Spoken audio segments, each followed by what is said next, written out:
Bismillahirrahmanirrahim. Assalamualaikum warahmatullahi wabarakatuh. Waalaikumsalam warahmatullahi wabarakatuh. Waalaikumsalam warahmatullahi wabarakatuh. Waalaikumsalam warahmatullahi wabarakatuh. Alladzi bi ni'matihi tatimmus shalihat. Asyhadu an la ilaha illallah wahdahu la syarikalah wa asyhadu anna Muhammadan abduhu wa rasuluhu la nabiyya ba'dah. Allahumma salli wa sallim wa zid wa barik wa an'im ala habibina wa nabiyyina Muhammadin sallallahu alaihi wasallam wa ala alihi wa sahbihi ajma'in. Qala Allah tabaraka wa ta'ala ya ayyuhalladzina amanu taqullaha haqqa tuqatih wa la tamutunna illa wa antum muslimun. Wa qala Nabi sallallahu alaihi wasallam akmalul mu'minina imanan ahsanuhum khuluqa. Amma ba'd. Hadirin peserta kajian sahabat Ikhlas Iman yang semoga dirahmati Allah Subhanahu wa taala.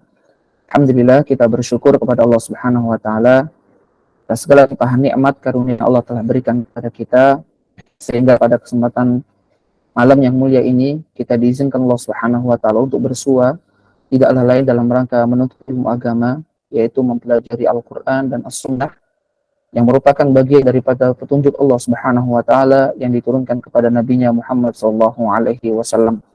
Dan kita berharap kepada Allah Subhanahu wa taala semoga apa yang telah kita usahakan ini dicatat Allah Subhanahu wa taala menjadi amal salih yang diridhai. Amin ya rabbal alamin. Sebelumnya ada sebuah sabda Nabi sallallahu alaihi wasallam yang mengatakan bahwasanya la yashkurullah man la yashkurun nas.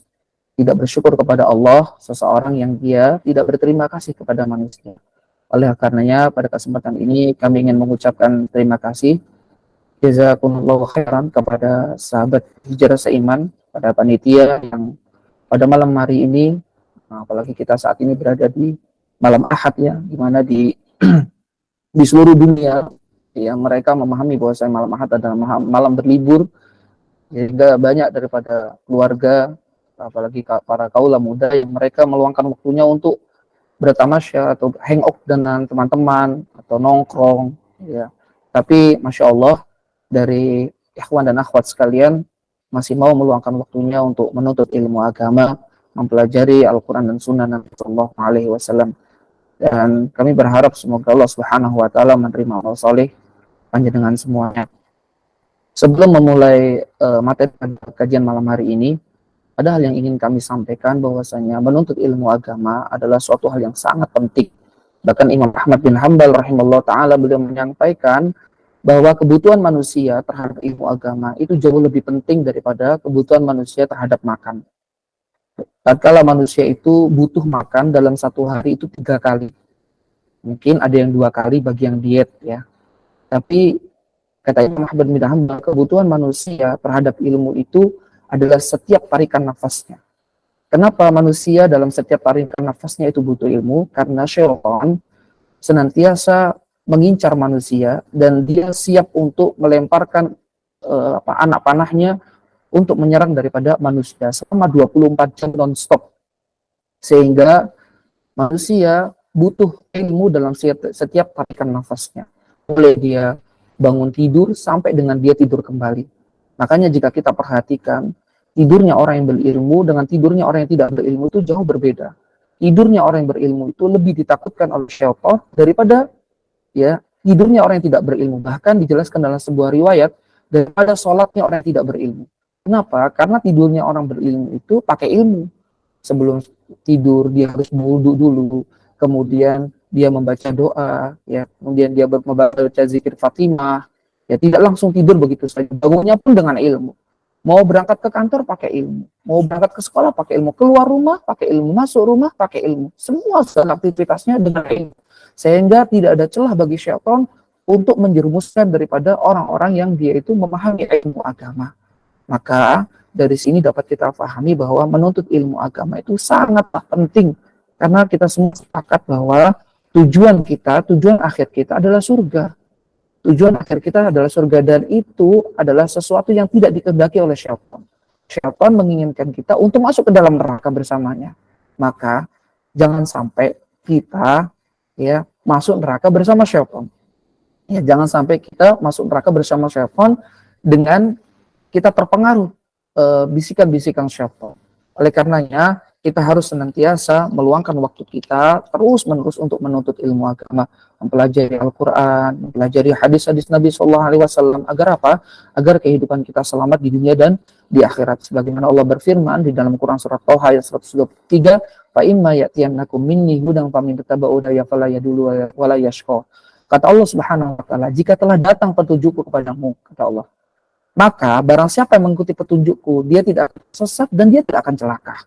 Ya. Kemudian para ulama ahli tafsir di antaranya Ibnu Katsir rahimahullah taala beliau menjelaskan yang dimaksud petunjuk dalam surat Thaha ayat 123 tadi adalah Al-Qur'an dan As-Sunnah. Al-Qur'an dan Al-Hadis. Dan yang dimaksud bahwasanya seseorang yang dia mengikuti petunjuk Allah, dia tidak akan tersesat dan dia tidak akan celaka, yaitu tersesat di dunia dan celaka di akhirat. Maka di sini dapat kita pahami bahwa ketika kita ingin selamat di dunia dan di akhirat, kita tidak mau terjerumus ke dalam kubangan-kubangan kemaksiatan. Kita tidak mau terjerumus oleh talbis iblis, bisikan-bisikan syaitan, dan lebih fatalnya lagi kita tidak mau masuk ke dalam neraka. Maka jalan satu-satunya adalah bagaimana kita menuntut ilmu agama dan mengamalkan ilmu agama, mempelajari Al-Quran, dan mempelajari hadis Nabi SAW, serta mengamalkannya dalam kehidupan sehari-hari. Maka tidak heran jika Rasulullah SAW pernah bersabda, man salaka tariqan yaltamisu fihi man sallallahu bihi tariqan al-jannah. Barang siapa yang ingin dipermudah jalannya menuntut ilmu agama, ya, man salaka tariqan yaltamisu fihi, barang siapa yang dia melembutkan langkah kakinya untuk menuntut ilmu agama, maka Allah Subhanahu wa taala akan mudah jalannya untuk menuju surga. Jadi para ulama menjelaskan satu-satunya amal yang menjadikan jalan pintas menuju surga adalah menuntut ilmu agama. Oleh karenanya kita berharap kepada Allah Subhanahu wa taala, semoga Allah senantiasa memberikan taufik dan hidayah kepada kita sehingga kita bisa terus istiqomah dalam menuntut ilmu agama. Baik, barakallahu fikum. Kita masuk pada materi pada malam hari ini sebagaimana yang sudah kita sepakati. Insyaallah pada malam hari ini kita akan menyampaikan terkait tentang tema menjadi pribadi muslim yang ramah. Saudara-saudariku yang semoga dirahmati Allah Subhanahu wa taala, salah satu ikon atau ciri khas dari seorang muslim adalah akhlaknya yang mulia. Karena sesungguhnya agama Islam adalah agama akhlak, agama yang mengajarkan budi pekerti yang luhur terhadap manusia. Sehingga akhlak merupakan bagian terpenting dari ajaran Islam, bahkan merupakan kesempurnaan dari iman atau kehidupan seseorang. Bagaimana Nabi Shallallahu Alaihi Wasallam, beliau pernah bersabda dalam hadis riwayat Tirmidzi, akmalul mu'minina imana ahsanuhum khuluqa. Orang mukmin yang paling sempurna imannya adalah yang paling baik akhlaknya. Jadi dari sini dapat kita pahami bahwa kesempurnaan iman seseorang itu tidak tercapai hanya sebatas bagaimana dia menjaga akidahnya saja, menjaga hubungannya dengan Allah, menjaga hubungannya dengan Allah, yaitu dia menjaga ketauhidannya, menjaga salat 5 waktunya, menjaga puasanya, menjaga zakatnya, kemudian dia menjaga hajinya dan menjaga segala aktivitas ibadahnya. Tetapi itu semua belum sempurna manakala dia tidak melengkapinya dengan akhlaknya yang mulia. Maka kalau saya boleh menganalogikan bahwasanya bangunan agama Islam itu seperti rumah. Pondasi rumah itu ada pondasi, dan pondasi itu adalah akidah, terdiri dari 6 rukun iman. Setelah pondasi barulah dibangun 5 tiang, dan 5 tiang itu adalah rukun Islam. Maka rumah itu belum dikatakan sempurna kalau hanya pondasi dan tiang saja, belum ada atapnya. Dan atapnya itu adalah akhlak yang mulia. Dengan seperti itu maka bangunan rumah itu dikatakan sempurna. Oleh karenanya tujuan Nabi Shallallahu Alaihi Wasallam diutus di muka bumi ini adalah untuk menyempurnakan akhlak manusia. Sebagaimana Nabi Shallallahu Alaihi Wasallam beliau pernah bersabda, innama bu'aistu liutammima salihal akhlak. Sesungguhnya aku hanyalah untuk diutus menyempurnakan akhlak manusia, akhlak yang luhur. Dan seorang yang senantiasa menghiasi dirinya dengan akhlak yang mulia, maka dia akan mendapatkan banyak sekali keutamaan, teman-teman sekalian. Apa saja keutamaan yang didapatkan bagi seseorang yang dia senantiasa menghiasi dengan akhlak yang mulia? Di antaranya perhatikan. Rasulullah SAW beliau pernah bersabda, inna min ahabbikum ilayya wa aqrabikum minni majlisan yawmal qiyamati ahasinakum akhlaqa. Kata beliau, sesungguhnya yang paling aku cintai di antara kalian, Kita ini kan lagi ngaku cinta sama Rasul nih, ngaku umat Nabi, pencinta Nabi. Nah, tapi kan rasanya nyesek ya kalau cinta kita bertepuk sebelah tangan. Cinta kita tidak terbalaskan. Maka kalau kita ingin juga dicintai oleh Nabi, perhatikan. Kata Rasul, inna min ahabbikum, sesungguhnya yang paling aku cintai di antara kalian, ilayya wa aqrabikum minni majlisan yaumal qiyamati ahasinakum akhlaqo. Dan paling dekat tempat duduknya denganku pada hari kiamat, siapa? Adalah mereka yang paling bagus akhlaknya di antara kalian. Jadi orang yang paling baik akhlaknya, paling sopan, paling fashionnya paling keren lah dalam dia bertutur kata, dalam dia bersikap, ya, sifatnya. Nah, maka orang-orang yang semacam ini itu besok pada hari kiamat, ya, dia tempat duduknya, singgah sananya bersanding dengan Rasulullah Muhammad SAW. Masya Allah. Nah, selain daripada itu, seseorang yang memiliki akhlak yang mulia itu dapat menyamai kedudukan derajat orang yang rajin puasa dan rajin sholat sunnah. Mungkin di antara kita mungkin ada yang sulit untuk puasa sunnah, ya. Sulit untuk puasa sunnah. Ustaz, puasa Ramadan aja udah susah, apalagi puasa sunnah Senin Kemis, ya. Apalagi belum kalau yang akhwat ada liburnya, ya. Tapi tidak usah galau. Di sini Rasulullah SAW menyampaikan bahwasanya innal mu'mina la yud'iku bi husni khuluqihi darajatas shaimil qa'im. Kata Rasul, sesungguhnya seorang mukmin bisa meraih derajat orang yang rajin berpuasa dan sholat, maksud di sini sholat sunnah, ya, dengan sebab akhlaknya yang luhur. Ini sebagaimana dijelaskan hadis riwayat Ahmad. Masya Allah. Ini orang yang dia memiliki akhlak yang mulia, dia memiliki derajat yang sama dengan orang-orang yang rajin berpuasa. Bahkan bukan hanya orang yang rajin puasa, tapi orang yang rajin sholat sunnah. Bayangkan orang yang rajin sholat tahajud, orang yang rajin sholat duha, itu dapat diimbangi oleh orang-orang yang dia itu akhlaknya mulia, sungguh luar biasa. Maka teman-teman sekalian, kita sebagai seorang muslim berusaha untuk berhias diri dengan akhlak yang mulia. Terlebih akhlak kita terhadap sesama manusia. Dan orang, perhatikan, dan orang yang paling utama kita berakhlak dengannya adalah keluarga kita. Di sini siapa? Orang tua kita. Kalau mungkin yang sudah menikah, istrinya, suaminya, anaknya. Ini yang paling utama untuk kita bersikap baik dengannya. Sebagaimana Rasulullah SAW bersabda, khairukum li ahli, wa ana khairukum li ahli. Sebaik-baik kalian adalah orang yang paling baik bagi keluarganya. Dan aku, kata Rasul, adalah orang yang paling baik bagi keluargaku. Ya, baru kemudian kerabat, tetangga, sahabat, teman, ya, satu kantornya, teman sekolahnya, teman kuliahnya. Nah, ini ada skala prioritas. Jangan dengan teman baik, ya, sama temennya baik, kalau ngomong, apalagi naudzubillah sama pacarnya. Kalau sama pacarnya padahal bukan siapa-siapa, ya, itu Masya Allah, ngomongnya itu lembut sekali, ya. Padahal ini adalah sesuatu yang dilarang di dalam agama, ya. Nggak boleh kita berinteraksi terlalu berlebihan dengan lawan jenis kita yang bukan mahram. Tetapi kebanyakan di masyarakat kita, khususnya teman-teman yang masih muda, ya, saya berharap teman-teman di sini mungkin yang belum menikah, yang belum married, ya, saya berharap masih jomblo semuanya, ya.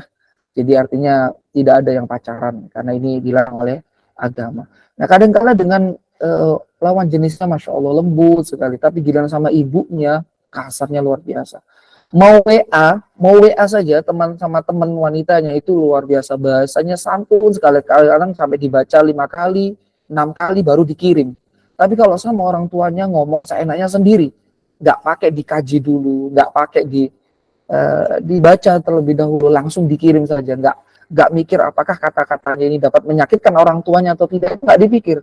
Tapi berbeda ketika dia berbicara dengan orang lain, berbicara sama gurunya, ya, berbicara dengan temannya, apalagi teman yang dia itu sangat berpengaruh terhadap kehidupannya. Itu luar biasa. Padahal tidak ada seseorang yang lebih berpengaruh terhadap kehidupannya kecuali orang tuanya. Karena orang tua adalah pembuka segala kebaikan. Perhatikan, dijelaskan dalam kitab Al-Adabul Mufrad, ya, kitab karya Imam Bukhari, bahasanya ada dua dosa atau ada 2 hal yang langsung dibalas cash di dunia. Yang pertama adalah ketika seseorang itu berbuat buruk kepada kedua orang tuanya, maka Allah akan balas cash di dunia sebelum dia diwafatkan. Jadi makanya perhatikan orang-orang yang hubungan dengan orang tuanya itu kurang harmonis, kurang baik. Perhatikan rata-rata itu dan mayoritas kehidupannya berantakan. Ya, sekolahnya berantakan, kuliahnya berantakan, nggak kunjung skripsi, nggak kunjung sidang, ya molor lulusnya, terus sudah dapat cari pekerjaan susah, dapat pekerjaan pun tidak lama langsung kena PHK, rumah tangganya berantakan. Perhatikan orang-orang yang dia hubungannya kurang harmonis dengan orang tuanya. Dan yang kedua adalah ketika seseorang itu menjaga hubungan baik dengan orang tuanya, adabnya luar biasa dengan orang tuanya, akhlaknya baik dengan orang tuanya, maka Allah akan balas kebaikannya di dunia sebelum dia diwafatkan Allah Subhanahu wa taala. Makanya bisa kita perhatikan orang-orang yang sukses di dunia adalah orang-orang yang mereka itu rata-rata hubungan dengan orang tuanya itu baik. Bahkan ada konsep cara berpikirnya orang-orang Chinese, orang-orang Tionghoa, padahal mereka bukan seorang muslim, tapi mereka itu sangat care dengan orang tuanya. Kenapa? Ketika ditanya, karena bagi dia orang tuanya adalah hoki, ya, keberuntungan dalam kehidupannya. Ya. Makanya kata dia kalau kunci pengen sukses itu ya baik sama orang tua itu, padahal mohon maaf bukan seorang yang muslim, tapi mereka lebih paham daripada kita yang muslim. Seharusnya kita yang jauh lebih paham daripada mereka. Nah, ini yang harus kita perhatikan dalam kita berakhlak mulia. Teman-teman sekalian yang semoga dirahmati Allah Subhanahu wa taala, di antara akhlak yang mulia adalah bersikap ramah. Bersikap ramah. Dan ramah ini adalah ciri khas bangsa Indonesia yang saat ini mulai punah gitu. Kadang kalau kita bertanya dengan turis-turis ya, dengan mereka yang datang ke Indonesia untuk bertamasya, untuk berwisata yang dari negara lain ya, ditanya apa ciri-ciri, apa kesan Anda ketika melihat Indonesia? Jawabannya mereka adalah, ya, tanggapan mereka adalah bagaimana orang Indonesia itu ramah-ramah, santun. Tapi subhanallah, yang menjadikan ciri khas ini sudah mulai punah, teman-teman sekalian, sudah mulai luntur gitu. Wallahu alam, tidak tahu kenapa, mungkin ini analisa saya ya, belum saya adakan riset, baru analisa saya. Mungkin sebab gadget kayaknya ya. Nah, karena dengan orang itu dengan adanya gadget, dengan adanya medsos, mudah terpancing emosi, kemudian menjadi manusia yang apatis, nggak tahu, nggak mau, nggak peduli dengan keadaan sekitar. Kayaknya sih gitu ya. Jadi dengan gadget, karena media sosial udah sibuk dengan medsosnya, sibuk dengan gadgetnya, itu udah nggak ada lagi akhlak gitu. Nggak ada lagi kepedulian. Dulu kalau ada orang kecelakaan di jalan itu luar biasa, bersama-sama membantu. Sekarang bodoh amat, cuek kan gitu kan, nggak memperdulikan gitu. Dan ini bukan akhlak bangsa kita, apalagi ini juga bukan akhlak daripada agama kita, agama Islam ya. Baik, jadi di antara akhlak yang mulia itu adalah bersikap ramah, teman-teman. Bagaimana sikap ramah yang diajarkan oleh baginda Nabi Sallallahu Alaihi Wasallam? Yang pertama nih yang harus dicatat, sikap ramah yang diajarkan oleh baginda Nabi Muhammad Sallallahu Alaihi Wasallam adalah berwajah semeringah, teman-teman, berwajah ceria, bukan pasam, cembetut ya. Karena Nabi Sallallahu Alaihi Wasallam itu bersabda, la tahkiranna minal ma'rufi syai'an walau an talqa akhaka biwajhin mukin. Kata Nabi Sallallahu Alaihi Wasallam, janganlah meremehkan kebaikan sekecil apapun, juga walaupun engkau bertemu saudaramu dengan wajah yang berseri-seri. Jadi artinya berwajah berseri-seri itu merupakan bagian daripada kebaikan, dan itu termasuk ibadah, termasuk wajah yang berseri itu adalah murah senyum. Dan senyum merupakan bagian daripada sedekah, teman-teman sekalian. Bagaimana dijelaskan dalam hadis riwayat Tirmidzi dari sahabat Abu Dzar radhiyallahu anhu, Nabi sallallahu alaihi wasallam bersabda, "Tabassumuka fi wajhi akhika laka shadaqah." Senyummu di hadapan saudaramu adalah sedekah. Jadi konsep sedekah di dalam Islam itu tidak terkotak hanya bagaimana kita memberikan sesuatu, mungkin harta kita, uang kita, makanan kepada saudara kita. Tidak cukup sampai di situ. Tapi dengan kita memberikan senyuman kepada saudara kita, saudara muslim kita, ini juga dihitung sedekah oleh Allah Subhanahu wa taala. Begitu murahnya. Ya. Bagaimana tidak dikatakan sedekah? Bukankah memberikan kebahagiaan itu adalah kebaikan, termasuk daripada kebaikan? Dan bukankah itu termasuk daripada sedekah? Misal nih ya, pagi hari kita berangkat ke kantor. Kita berangkat ke kantor dengan wajah yang semeringah, dengan wajah yang senyum. Lalu ada saudara kita atau teman kantor kita yang dia keluar dari rumahnya dengan keadaan gundah gulana karena mungkin sebab permasalahan yang ada di rumahnya. Mungkin dia habis bertengkar dengan istrinya, atau bertengkar dengan suaminya, atau habis dimarahin sama orang tuanya, sehingga dia galau, atau kemudian dia itu gundah, sedih. Nah, kemudian sampai di kantor, bertemu dengan kita menyambutnya dengan wajah yang senyum, dengan wajah yang semeringah. Lalu kemudian setidaknya setelah dia melihat kita, hilanglah sedikit rasa kegundahannya. Bukankah itu termasuk daripada sedekah? Dan sebaliknya bagaimana kesan kita ketika kita berangkat ke kantor disambut oleh teman kita dengan wajah-wajah yang masam gitu, wajah-wajah yang cembetut gitu. Akhirnya kita juga yang tadinya senang jadi sedih gitu, jadi kesel kan gitu. Apa sih orang ini pagi-pagi udah cembetut aja, pagi-pagi udah marah-marah, udah ngomel-ngomel, apa sih gitu. Kadang kan kita jadi males gitu kan ngelihatnya. Nah, inilah efek daripada senyuman, teman-teman sekalian. Walaupun sedikit kita memberikan senyum, dan senyum ini kan sangat murah sekali, hanya bagaimana kita mengangkat sedikit bibir kita untuk memberikan kesan yang baik. Itu adalah senyuman, dan itu termasuk daripada kebaikan, bahkan dihitung daripada sedekah oleh Allah Subhanahu wa Ta'ala. Dan ini merupakan salah satu sifat ramah, teman-teman sekalian. Jadi ketika kita bertemu dengan saudara kita, berikanlah senyuman, apalagi sesama saudara muslim kita yang ada tanda kutip ya, yang sejenis dengan kita. Jangan kemudian kita bertemu dengan yang berlainan jenis dengan kita, atau mungkin ketemu cowok sama cewek, ketemu yang bukan mahram, tebar senyuman, tebar pesona, akhirnya ini jadi masalah ya. Akhirnya ini jadi masalah, belum boleh ini seperti ini. Akhirnya timbul fitnah gitu. Istrinya orang main senyum, akhirnya nanti timbul rasa-rasa benih-benih cinta ya. Benih-benih cinta, kalau benih-benih cinta itu disalurkan pada yang hak, misalkan dilanjutkan dengan khitbah atau berpelamar terus menikah, nggak ada masalah. Masalahnya ini senyum dengan istrinya orang gitu, senyum suaminya orang, akhirnya apa, jadi pelakor kan gitu kan. Nah, akhirnya timbul masalah besar. Nah, ini kita harus memperhatikan. Baik, kemudian yang kedua, termasuk bentuk daripada sifat ramah yang diajarkan Rasulullah SAW adalah senantiasa menyapa tatkala bertemu dengan seseorang. Ya, dan Rasulullah SAW mengajarkan kepada kita untuk mengucapkan salam kepada sesama muslim tatkala berjumpa. Bagaimana Nabi SAW menjelaskan tentang hak muslim sesama muslim. Kata beliau, idza laqitahu fasallim alaih. Kalau misalkan kamu bertemu, ucapkanlah salam padanya. Kalau kamu bertemu, ucapkan salam padanya. Bagaimana salam yang diajarkan oleh Nabi Muhammad SAW, yaitu Assalamualaikum, atau lebih sempurnanya lagi, Assalamualaikum warahmatullahi wabarakatuh. Dan bagi yang disapa nih, orang yang disapa salam, yang dia mendengar, dia disampaikan salam, maka hukumnya wajib fardhu ain untuk menjawabnya. Sehingga berdosa jika dia tidak membalas salamnya. Apa dalilnya? Perhatikan, bisa dibuka di dalam Quran surat An-Nisa ayat 86. Teman-teman di sini bawa Al-Quran nggak kira-kira? Ada yang bawa mushaf? Terjemah mungkin? Minimal adalah di handphonenya ya.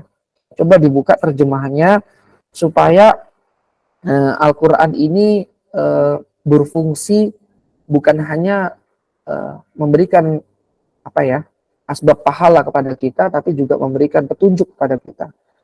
Jadi ketika Quran ini hanya kita baca saja, itu hanya berfungsi sebagai asbab untuk memberikan pahala kepada kita. Allah memberikan pahala kepada kita. Kan ada hadisnya ya, barang siapa membaca satu ayat dari Al-Quran, maka dia mendapatkan sebulir kebaikan dari hurufnya. Ya, tapi kalau dia membaca terjemahannya, maka baru dia berfungsi sebagai petunjuk. Coba saya mau mendengar terjemahnya dari Quran surat An-Nisa ayat 86. Mungkin ada yang bisa membacakan?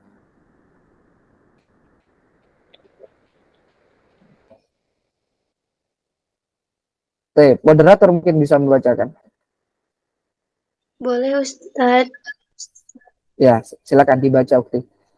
Quran surat An-Nisa 86. Terjemahnya saja.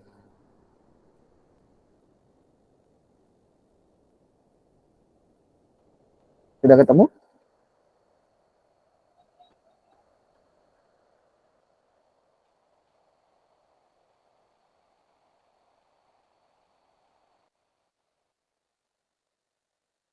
Belum ketemu ya? Baik. Afwan Kalau belum, Ustadz izin membacakan. oke. Baik, silakan. Ayat terjemahnya, wa idza hayyitum bi tahiyyatin tahiyyu bi ahsana minha aw rudduha innallaha kana 'ala kulli syai'in hasiba. Silakan. Ini terjemahannya aja ya Ustadz. Iya, terjemahnya saja.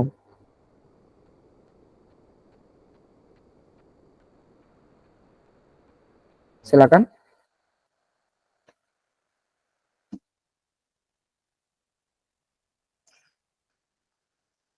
Sebentar Ustadz. Dan apabila kamu dihormati dengan suatu salam penghormatan, maka balaslah penghormatan itu dengan yang lebih baik, atau balaslah penghormatan itu yang sepadan dengannya. Sungguh Allah memperhitungkan segala sesuatu. Barakallahu fikum. Di sini Allah Subhanahu wa taala menjelaskan, wa idza huyyitum, apabila kamu ya dihormati bitahiyyatin, dengan suatu tahiyyah, suatu penghormatan. Sini penghormatan yang dimaksud adalah salam. Fahayyu bi ahsana minna aw rudduha innallaha kana kulli syai'in hasiba. Maka balaslah penghormatan itu dengan yang lebih baik, atau minimal balaslah dengan serupa, sesungguhnya Allah memperhitungkan segala sesuatu. Jadi Allah Subhanahu wa taala memerintahkan kepada kita kalau kita ini diberikan penghormatan. Dan para ulama menjelaskan yang dimaksud tahiyya dalam ayat ini adalah salam. Maka balaslah tahiyya itu dengan ya penghormatan yang lebih baik, minimal sama. Kita ketahui bahwasanya asal perintah adalah asal daripada perintah adalah suatu hal yang diwajibkan. Jadi artinya ayat ini adalah perintah, kewajiban kita untuk menjawab salam bagi seseorang yang dia mengucapkan salam kepada kita. Jadi kalau kita diucapkan salam ya assalamualaikum, maka kita jawab yang lebih baik, waalaikumsalam warahmatullahi wabarakatuh. Atau misalkan tidak bisa, minimal sama, waalaikumsalam. Jangan sampai assalamualaikum ya gitu. Assalamualaikum. Nah, ini namanya nggak menghormati gitu. Sedangkan di dunia ini berlaku hukum timbal balik, teman-teman sekalian. Kalau kita ingin dihargai orang lain, maka hargailah orang. Kalau kita ingin dihormati orang lain, maka hormatilah orang lain gitu. Meskipun memang sejatinya dalam kita beribadah, bukan yang kita harapkan adalah penghormatan daripada manusia, yang kita harapkan adalah balas dari Allah Subhanahu wa taala. Namun setidaknya ini dapat kita jadikan sebagai kaidah dalam kehidupan. Jadi kalau kita ingin dihargai orang, ya maka hargailah orang lain gitu. Kadang kita pengen salam kita dijawab, tapi kita sendiri nggak mau jawab salamnya orang gitu. Kadang-kadang kita pengen dihargai orang, tapi kita sendiri nggak mau menghormati orang lain. Nah, dari sini dapat kita pahami kalau kita nih disampaikan salam sama orang ya dijawab gitu ya. Jangan ketus-ketus. Ya karena itu bukan daripada akhlak Nabi Shallallahu Alaihi Wasallam. Dan kita diperintahkan mengucapkan salam bukan hanya kepada orang yang dikenal, namun juga kepada orang yang tidak dikenal. Dan ini merupakan amalan Islam yang paling mulia. Sebagaimana dijelaskan dari sabda Nabi Shallallahu Alaihi Wasallam. Jadi beliau pernah ditanya oleh sahabatnya, "Ayyul Islam ya khair?" Amalan apa? Amalan Islam apa yang paling baik? Kemudian beliau Shallallahu Alaihi Wasallam menjawab, "Tut'imut ta'am wa taqra'us salama 'ala man arafta wa 'ala man lam ta'rif." Yaitu kamu memberikan makan kepada orang yang butuh. Orang-orang yang mungkin traktir ya. Tapi kalau traktir ya yang pas lah. Jangan traktir sama yang orang-orang kaya aja gitu. Teman-temannya yang satu frekuensi aja. Ini traktir ya sama teman-temannya yang mungkin dari sisi perekonomiannya jauh di bawah, atau mungkin tetangganya yang mungkin membutuhkan, ini dikasih makan. Kemudian wa taqra'us salama 'ala man arafta, dan mengucapkan salam kepada orang yang dikenal, wa 'ala man lam ta'rif, dan kepada orang yang tidak dikenal. Jadi mengucapkan salam itu Rasul bukan hanya kepada orang yang dikenal saja, tapi sama orang yang tidak dikenal pun kita ucapkan salam. Kadangkala jeleknya nih ya, saya kira bukan dari teman-teman mana sahabat Izra seiman, saya kira bukan ya, mungkin di luar sana ya. Kadangkala dia mau bersalaman atau mengucapkan salam sama yang satu kelompok sama dia, satu pengajian sama dia. Kadang-kadang beda organisasi aja udah nggak mau nyapa. Organisasi A ketemu sama organisasi B, siapa nggak kenal, nggak mau nyapa. Ya padahal Rasulullah SAW memerintahkan kepada kita untuk kita mengucapkan salam kepada orang yang tidak dikenal maupun tidak kenal. Jelas-jelas ketemu di masjid nih, sama Islam. Habis sholat bareng nih, bahkan satu shop bareng. Yang kalau ketemu salam, assalamualaikum, tinggal di mana akhi, atau tinggal di mana ukhti, tanya gitu. Dan ini merupakan syiar Islam yang mulai pelan-pelan ditinggalkan gitu loh. Nah, masalahnya meninggalkan salam kepada orang yang tidak dikenal ini ciri-ciri zaman, ciri-ciri mendekatinya hari kiamat. Nah, kadang beda majelis taklim, beda seragam nih, kadang ibu-ibu yang mungkin ya, yang akhwat nih. Beda seragam majelis taklim, ketemu di jalan nggak mau nyapa, nggak mau salam, padahal sama-sama Islam. Siapa sih? Nggak kenal.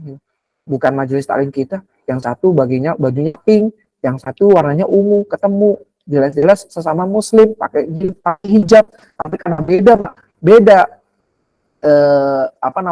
dress code-nya, beda seragamnya, nggak mau nyapa gitu loh, nggak mau salam. Ini Islam apaan ini? Islam nggak mengajarkan seperti itu, Nabi nggak mengajarkan seperti itu gitu. Nabi mengajarkan keramahan, bagaimana ketika ketemu orang senyum terus salam, itu diajarkan Nabi SAW, dan ini yang banyak ditinggalkan oleh sesama kaum muslimin. Makanya Islam di Indonesia itu banyak, tapi kata Rasul seperti buih di lautan apa? Buih itu apa? Buih itu kan nggak ada kekuatan yang dipegang pecah, itu buih. Islam di Indonesia itu banyak, tapi saling berpecah belah. Kenapa? Nggak kompak. Udah ormasnya banyak, kelompoknya banyak, majelis taklimnya banyak, masjidnya banyak. Wes semakin tidak rukun, ketemu semakin cuek, semakin apatis. Beda di zaman sahabat Nabi SAW, mereka kompak, mereka bersatu. Nah, ini bagaimana seperti ini? Nah, maka kami menghimbau kepada teman-teman yang sudah ngaji nih, kita yang udah ngaji harus paham, ini harus diamalkan dalam kehidupan sehari-hari, karena ilmu itu akhlak, teman-teman. Ilmu itu akhlak. Ya, yang dimaksud khairun nas anfa'uhum linnas, sebaik-baik manusia ada yang bermanfaat bagi manusia adalah akhlak. Tetangga kita nggak mau tahu kita hafal Al-Quran berapa juz. Tetangga kita, teman kita nggak peduli kita hafal hadis berapa ribu hadis yang kita hafal. Tetapi yang dirasakan oleh tetangga kita, yang dirasakan oleh teman kita adalah akhlak kita. Itulah yang bermanfaat buat orang lain, teman-teman sekalian. Dan itulah Islam. Jadi kalau kita sudah ngaji, ya ratusan kali datang ke majelis taklim, tapi kok akhlaknya tetap gitu-gitu aja, sama orang cuek, sama orang tetap ketus, sama orang tetap kasar, ya nggak manfaat ilmunya. Berarti ngajinya belum masuk ke hati, ngajinya cuma sampai di mana? Di sebatas di otak saja gitu, dihafal tapi tidak merasuk ke dalam hati. Naudzubillah min dzalik. Dan Rasulullah SAW senantiasa berdoa dari ilmu yang semacam ini. Allahumma inni a'udzubika min ilmin la yanfa. Ya Allah, lindungilah kami dari ilmu yang tidak bermanfaat. Maksudnya ilmu yang tidak bermanfaat itu apa? Ilmu yang sekedar hanya dihafal tapi tidak merasuk ke dalam hati dan tidak diamalkan dalam keseharian. Naudzubillah min dzalik. Nah, terus kemudian adapun kepada non-muslim, maka tetap kita menyapanya sebagai hak sesama manusia, hak sesama kerabat, tetangga, teman, tetap kita sapa, teman-teman sekalian. Sapa dengan adat kebiasaan sehari-hari di masyarakat kita. Mungkin kalau yang menjadikan yang kita kenal di masyarakat kita ya, kalau kita ketemu mari Pak, kalau orang Jawa mungkin monggo Pak. Jadi menyapa gitu loh. Sesuai dengan adatnya, ya. Adat yang merupakan kebiasaan tegur sapa di lingkungan kita, ya, dengan sopan gitu. Jangan sampai menyapa orang tua dengan panggilan atau sapanya tidak sopan. Hai bro, ketemu orang tua kan nggak sopan gitu kan. Ketemu orang yang lebih tua, woi gitu. Nyapa tapi kan nggak sopan gitu. Ya apa maksudnya hari-hari nyapa kok kayak gini kan. Nah, ini nggak sopan. Jadi yang dikenal kebiasaan di tengah-tengah masyarakat kita itu bagaimana sapaan itu. Jadi kalau ketemu non-muslim kita sapa. Adapun mengucapkan salam, assalamualaikum, terlebih dahulu kepada muslim itu nggak boleh, teman-teman sekalian.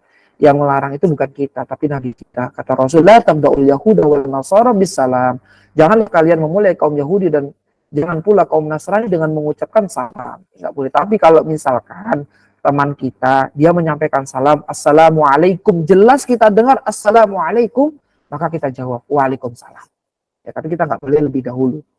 Baik, kemudian yang ketiga, ketika kita berjumpa dengan seseorang, adalah kita bersalaman atau berjabat tangan, teman-teman, bermusafahah.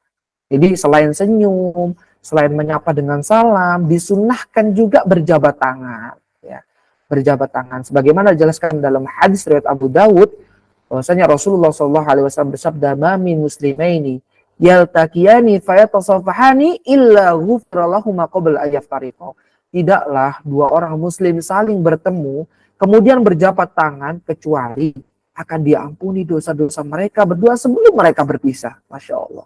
Cuma berjabat tangan nih. Jadi makanya para ulama menjelaskan nih, kalau kita ketemu sama saudara muslim kita, itu yang lama jabatan tangannya itu. Dan ini termasuk sunnah yang ditekankan, teman-teman sekalian. Kenapa? Selama kita berjabat tangan, berdasarkan hadis tadi, dosa-dosa kita itu digugurkan oleh Subhanahu wa Ta'ala. Sampai lama nih, nah, dosa-dosa kita akan digugurkan Allah Subhanahu wa Ta'ala. Dan disunnahkan atau dianjurkan, kalau kita berjabat tangan, itu kita tatap wajahnya, teman-teman sekalian. Ini perintah Allah Subhanahu wa Ta'ala. Kita bisa buka dalam Quran surat Luqman ayat 31 ayat 18. Saya bacakan saja ya. Di mana Allah Subhanahu wa Ta'ala mengatakan, berfirman, "Wala tusa'ir haddaka lin-nasi wala tamshi fil ardi maraha. Innallaha la yuhibbu kulla mukhtalin fakhur." Coba bisa dibuka surat Luqman ayat 18. Surat Luqman itu surat ke-31. Kata Allah Subhanahu wa Ta'ala, dan janganlah kamu memalingkan wajah dari manusia karena sombong. Jadi memalingkan wajah manusia itu termasuk bentuk daripada kesombongan. Sombong itu apa sih, teman-teman sekalian? Kata Rasul itu batarul haq wa ghamtun nas. Sombong itu menolak kebenaran dan meremehkan manusia. Dan memalingkan wajah itu termasuk bentuk daripada meremehkan manusia. Dan Allah melarang kita. Ya. Dan kata Allah Subhanahu wa Ta'ala, "Wala tamshi fil ardi maraha." Jangan kamu ya berjalan di muka bumi ini dengan angkuh, nggak boleh. Dengan angkuh. Kata Allah, "Innallaha yuhibbu kulla mukhtalin fakhur." Sesungguhnya Allah itu tidak menyukai orang-orang yang sombong dan membanggakan diri. Allah nggak suka sama orang sombong. Kan dijelaskan dalam sebuah hadis itu, dia akan masuk surga orang yang sombong meskipun terdapat kesombongan sekecil biji zarah dalam hatinya. Nggak akan masuk surga. Kan ngeri ya, teman-teman sekalian. Jadi memalingkan wajah itu termasuk bentuk meremehkan. Jadi kalau kita ketemu sama saudara muslim kita harus ramah, teman-teman sekalian. Bagaimana bentuk keramahan kita? Kita senyum, kita sapa dengan salam, kemudian kita bermusafah dan kita tatap wajahnya. Assalamualaikum. Mungkin kita tambahi bumbu-bumbu dengan bertanya sebagai mungkin basa-basi ya, tapi ini termasuk akhlak. Bagaimana kabarnya Ukti? Bagaimana kabarnya akhi? Sehat? Ya, terus kemudian jangan orang yang ditanya kabarnya, ya udah tahu saya di sini berarti saya sehat lah. Ini juga nggak baik, ditanya malah meremehkan. Ini juga termasuk bentuk kesombongan. Ditanya, ya alhamdulillah sehat. Bagaimana kabar antum? Sehat, sehat. Ya, bagaimana kabar anti? Sehat, sehat. Gitu. Jadi inilah muslim gitu loh. Inilah muslim. Loh. Dan pertanyaan semacam ini juga termasuk daripada akhlak, teman-teman sekalian. Ya, karena Rasulullah SAW kan pernah bersabda, la yu'minu ahadukum hatta yuhibba li akhihi ma yuhibbu li nafsihi. Tidak sempurna keimanan seseorang yang manakala dia mencintai saudaranya sebagaimana dia mencintai dirinya sendiri. Kita pengen badan kita itu sehat, kita pengen sehat terus. Maka ketika kita pengen sehat, seharusnya kita pun ingin melihat orang keluarga kita atau ingin melihat saudara muslim kita atau teman kita, kerabat kita sehat. Maka kan wajar kalau misalkan kita bertanya bagaimana kabarnya, sehat-sehat. Jadi orang muslim itu ciri-cirinya bukan SMS. SMS yang dimaksud itu apa? Susah ketika melihat orang lain senang, senang ketika melihat orang lain susah. Itu bukan ciri khas orang muslim. Tapi ciri khas orang muslim adalah susah ketika melihat orang lain susah, dan senang ketika melihat orang lain senang. SMS yang nomor 2 ini yang benar gitu loh. Jangan SMS yang nomor pertama tadi, susah ketika melihat orang lain senang, senang ketika melihat orang lain susah. Itu salah itu. Itu termasuk daripada hasad, termasuk daripada kedengkian. Ya. Nah, sedangkan seorang muslim, akhlak seorang muslim itu SMS yang kedua, teman-teman sekalian. Susah ketika melihat saudaranya susah, dan senang ketika melihat saudaranya senang. Jadi ketika saudaranya sakit, itu susah teman-teman sekalian. Kita juga harus sedih gitu loh. Harus repot ketika melihat saudara kita juga sakit gitu. Sebagaimana ketika kita sakit, kita pun repot. Cari obat, cari dokter, bagaimana supaya kita sembuh. Pun demikian, sikap kita terhadap saudara muslim kita. Barakallahu fiik. Kemudian yang terakhir, yang keempat dan yang kelima, termasuk daripada sifat ramah terhadap saudara kita adalah termasuk bentuk keramahan terhadap saudara kita adalah bertutur kata dengan lemah lembut dan rendah diri, tawadhu. Jadi bertutur kata dengan lemah lembut dan tawadhu. Ini adalah bentuk keramahan dan ini akhlak baginda Nabi Shallallahu Alaihi Wasallam.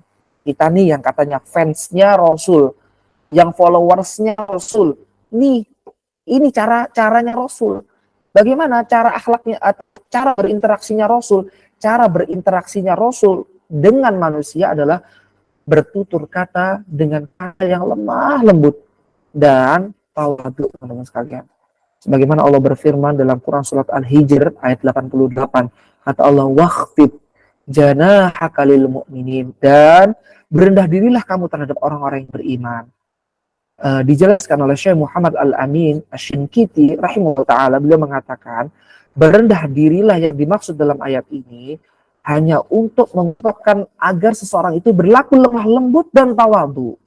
Jadi yang dimaksud dikatakan wahfid janahaka lil mu'minin, dan berendah dirilah kamu terhadap orang beriman adalah kamu bertutur kata dengan lemah lembut dan tawadhu di hadapan mereka. Apa sih tawadhu itu? Tawadhu itu rendah diri, teman-teman sekalian. Tidak merasa berada di atas orang yang kita berinteraksi dengannya. Jadi kalau sudah kita ngomong sama orang itu, udah nggak pakai lagi bahasa aku. Itu orang yang tawadhu. Aku itu orangnya itu tidak tawadhu. Yang suka pakai bahasa aku, kata-kata aku, ini perhatikan. Itu hanya iblis dan Fir'aun. Coba buka aja dalam Al-Quran. Iblis itu suka pakai bahasa aku. Aku itu lebih mulia. Aku itu lebih tinggi derajatnya. Aku itu lebih baik. Fir'aun kan juga gitu. Aku itu Tuhan. Nah, aku itu lebih mulia. Ya, itu adalah bahasa-bahasanya iblis dan Fir'aun. Sedangkan seorang muslim berusaha untuk menggunakan ya bahasa-bahasa atau kata-kata aku itu berusaha ditinggalkan ketika kita sedang ngobrol sama orang. Itu namanya tawadhu. Dan termasuk tawadhu itu menjadi pendengar yang baik daripada suka didengar. Jadi suka mendengar daripada suka didengar. Itu termasuk daripada tawadhu. Kadang kita itu sukanya didengar tapi nggak mau dengar omongan orang. Pengennya curhatannya didengar tapi nggak mau dengar curhatannya orang. Ya, pengennya cerita aja. Dan kalau udah cerita aku itu bukan tawadhu namanya. Sedangkan Allah mengatakan wahfid janahaka lil mu'min. Ya, bersikap rendah dirilah kamu terhadap orang beriman. Makanya kalau kita bertemu dengan saudara muslim kita, bangun perasaan bahwasanya dia lebih mulia daripada saya. Itu kita bangun. Dia lebih tinggi derajatnya daripada saya. Dia lebih mulia di sisi Allah daripada saya. Karena saya ini pendosa. Itu harus kita bangun. Narasi itu di dalam diri kita. Itu harus kita bangun, teman-teman sekalian. Supaya apa? Supaya kita tawadhu, supaya kita rendah diri. Dan itu akhlak baginda Nabi Sallallahu Alaihi Wasallam. Jadi kita diperintahkan Allah Subhanahu Wa Taala untuk berakhlak mulia. Dan juga Allah Subhanahu Wa Taala berfirman dalam Quran surat Al-Imran ayat 159. Al-Imran ayat 159. Kalau mungkin belum sempat buka mushafnya, dicatat deh dalilnya.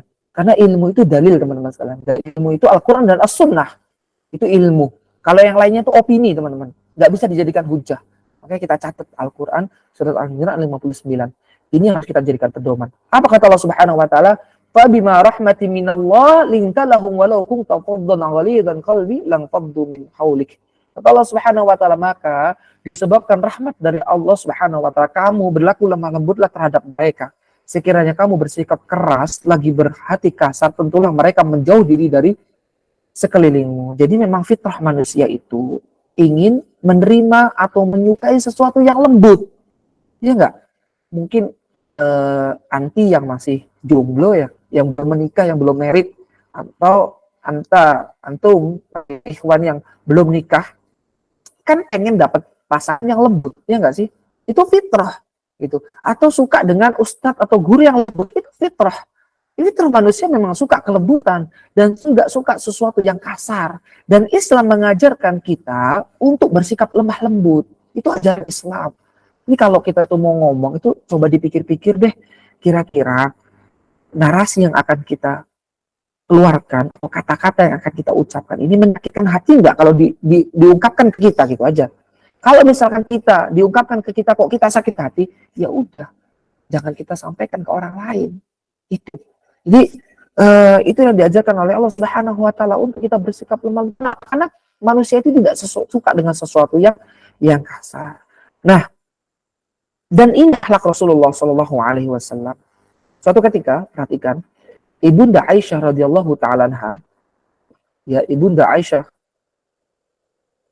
radhiyallahu taala anha, beliau pernah ditanya oleh sahabat tentang akhlak beliau. Apa jawaban bahwasanya akhlak Rasulullah SAW? Aisyah radhiyallahu anha mengatakan kana khulqul Quran. Akhlak Rasulullah itu kalau ente mau tahu katanya, akhlak Rasulullah itu akhlak Al-Quran. Kita perhatikan bagaimana Al-Quran.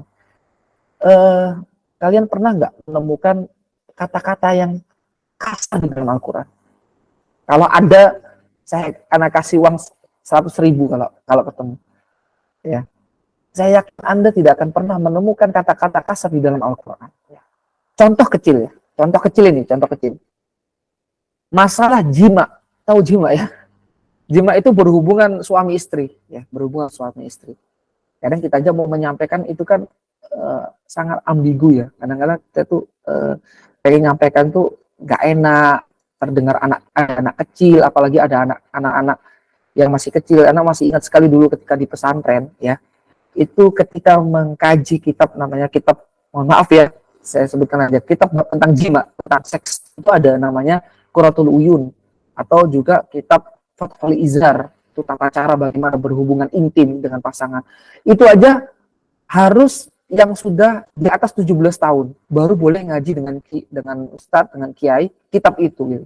Kenapa? Karena kalau didengar itu kan jadinya risih gitu kan. Belum pantas anak kecil mendengarkan itu. Tapi perhatikan bagaimana Al-Qur'an. Bagaimana Allah Subhanahu wa taala menjelaskan tentang hal itu. Kita bisa lihat di dalam Quran surat Al-Baqarah ayat 23. Ya, apa yang digunakan, narasi apa yang dibangun oleh Allah Subhanahu wa taala? Allah menggunakan kata-kata nisa'ukum harsul lakum fa'tu harsakum anna syi'tum. Kata Allah Subhanahu wa taala, istri-istrimu itu adalah tanah tempat kamu bercocok tanam. Jadi Allah pakai menggunakan kata-kata tanah untuk bercocok tanam. Maka fa'tu harsakum anna syi'tum, maka datangilah tanah tempat bercocok tanammu itu bagaimana saja yang kamu kehendaki, dengan cara apa saja yang kamu sukai.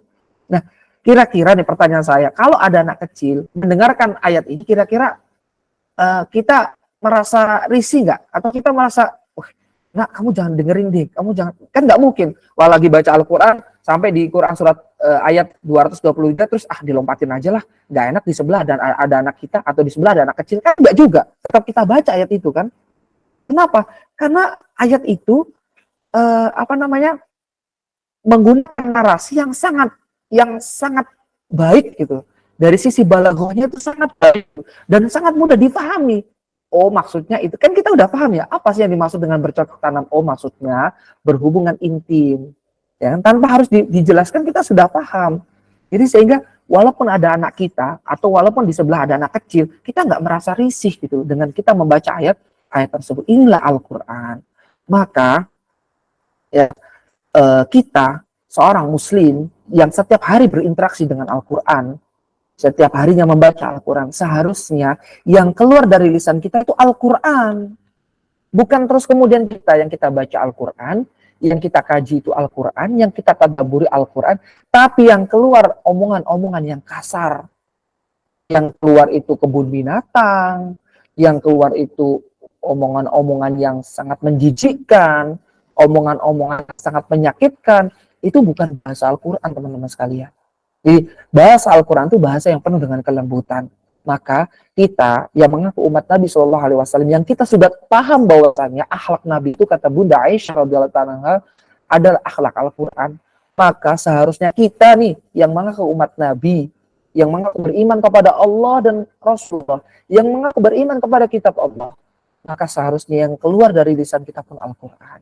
Bagaimana ya? Apa yang dimaksud keluar dari lisan kita Al-Quran? Adalah yang keluar dari lisan kita adalah penuh dengan kelembutan. Sifat kita pun Al-Quran. Akhlak kita itu Al-Quran. Tutur kata kita Al-Quran. Semuanya Al-Quran yang keluar dari anggota tubuh kita. Ini Al-Quran semua. Ya. Sehingga inilah jawaban kenapa dahulu Rasulullah SAW sukses dalam dakwahnya.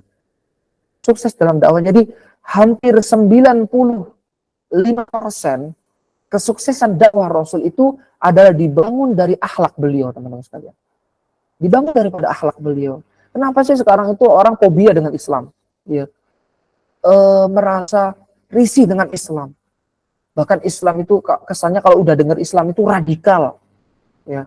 Islam itu kekerasan. Kenapa? Karena kesalahannya dari diri kita sendiri.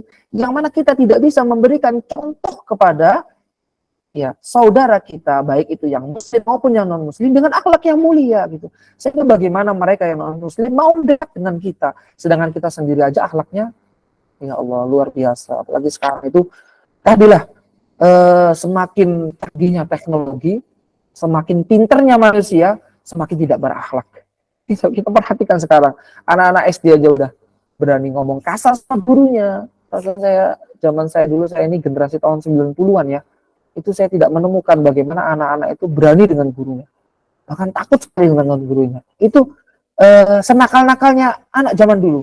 Mereka masih menjaga adab terhadap orang tuanya, masih menjaga adab terhadap gurunya. Tapi sekarang, alhamdulillah, anak-anak sekarang masih kecil-kecil berani sama gurunya. Ya. Kadang-kala orang tuanya juga nggak paham. Apa gurunya padahal menindak atau menghukum karena kesalahan daripada anaknya, malah gurunya dilaporkan di polisi. Ini juga sama dengan orang tuanya tidak mengajar akhlak yang baik buat anaknya gitu loh. Akhirnya anak itu memahami bahwasanya boleh untuk kita itu melawan guru. Allahu Akbar. Dan ini bukan akhlak daripada Rasulullah Muhammad Shallallahu Alaihi Wasallam. Dan yang paling terakhir yang perlu kita pahami bahwasanya dengan kita bertutur lemah lembut itu juga menjadikan sebab seseorang bisa masuk ke dalam surganya Allah Subhanahu Wa Taala. Sebagaimana Nabi SAW bersabda, ya Rasulullah, dullan ya amilin yudkhulunil jannah. Kata sahabat Nabi SAW bertanya kepada Rasulullah, wahai Rasulullah, tunjukkanlah kepadaku suatu amalan yang dapat memasukkan ke dalam surga. Maka Rasulullah SAW menjawab, inna min mujibatil maghfirat badlus salam wa husnul kalam. Di antara sebab mendapatkan ampunan Allah Subhanahu wa Ta'ala adalah menyebarkan salam dan bertutur kata yang baik. Perhatikan, menyebarkan salam dan bertutur kata yang baik itu bisa menjadikan sebab seseorang itu masuk ke dalam surganya Allah Subhanahu wa Ta'ala. Allahu Akbar.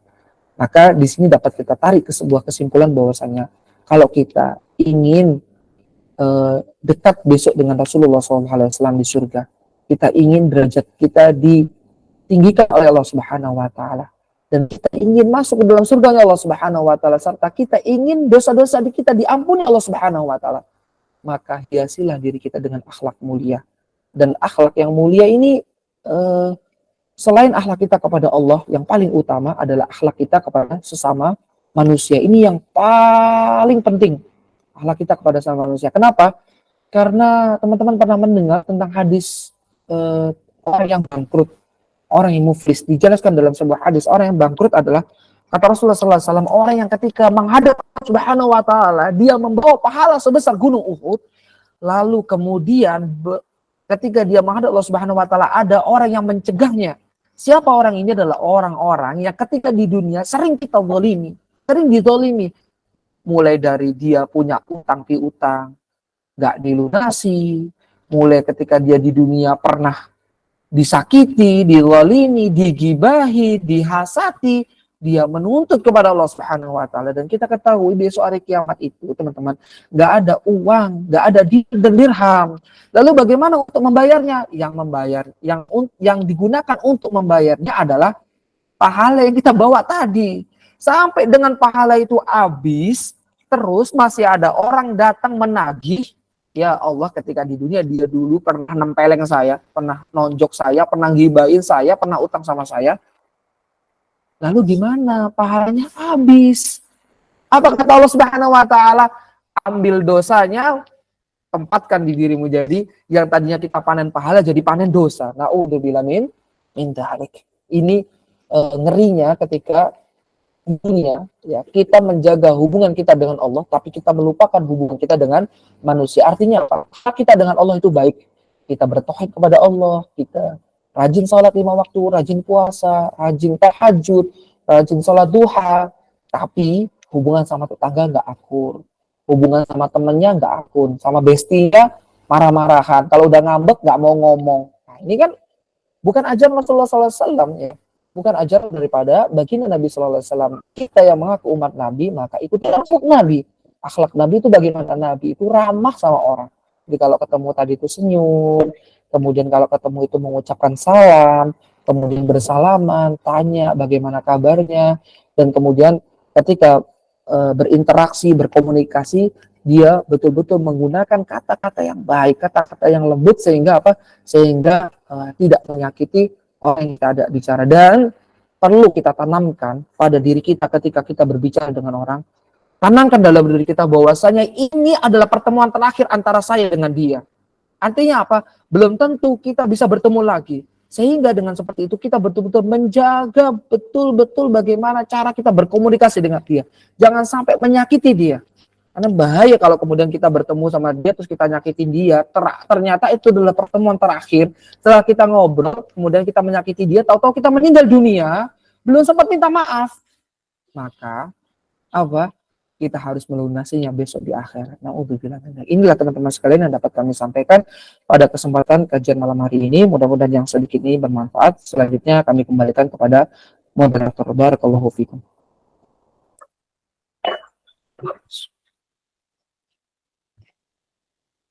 Masya Allah, tabarakallah. Itu tadi penyampaian dari Ustadz Abdul Aziz. Semoga kita semua mendapat ilmu dari beliau. Baik, Amin. Khair, sesi selanjutnya adalah sesi tanya jawab. Ana persilahkan untuk teman-teman untuk bertanya.